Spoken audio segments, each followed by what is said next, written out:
সিঁদুর না মুছে সকলের সামনে আয়ুষের হাত ধরল কুসুম। হ্যাঁ বন্ধুরা, আমরা এমনটা দেখতে পাবো কুসুম ধারাবাহিকের আগামী পর্বগুলোতে। বিস্তারিত জানতে ভিডিওতে লাইক দিয়ে শেষ পর্যন্ত দেখতে থাকুন।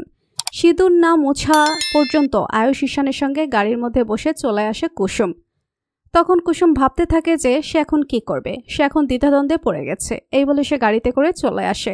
হঠাৎ করে গাঙ্গুলি বাড়িতে নিয়ে আসা হয় এবং কুসুম গাঙ্গুলি বাড়িতে ঢোকার সময় তার খুব ভয় লাগতে থাকে। যদি তার দেবী মাতাকে কিছু বলে তখন কুসুম কি করবে, কিন্তু বাধ্য হয়ে কুসুম গাঙ্গুলি বাড়িতে চলে আসে।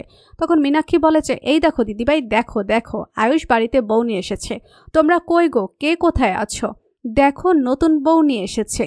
তখন মীনাক্ষীকে একথা বলতে দেখে ইন্দ্রাণী বলে যে থাম ছোট, তুই এসব কি বলছিস? এসো, তোর কি মাথাটা ঠিক আছে? তুই এসব কি বলছিস?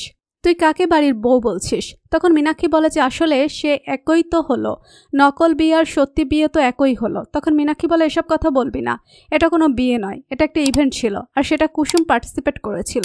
এখানে আমার নতুন বউ নিয়ে আসার কি আছে? তখন ইন্দ্রাণী বরণ ডালা নিয়ে আসে আয়ুষ ঈশানকে বরণ করার জন্য। তখন ঈশান বলে যে মা, আজকে সমস্ত ক্রেডিট জাদু করে, যদি আজকে জাদুকর না থাকতো তাহলে আমরা এতটা সফলও পেতাম না। আজকে ওর জন্য আমাদের সম্মানটা উঁচু হয়েছে, তাই আমাদের সাথে ওকে বরণ করে নাও।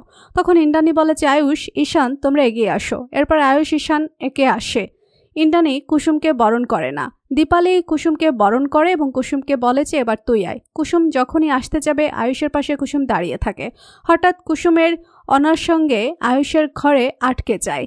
তখন আয়ুষ অবাক দৃষ্টিতে কুসুমের দিকে তাকিয়ে থাকে এবং এটা দেখে ইন্দ্রাণী মনে করে যে এটা কি ইঙ্গিত, বারবার কেন কুসুমের কাছে আয়ুষ চলে যাচ্ছে আর এটা এমনটা কেন হয়েছে?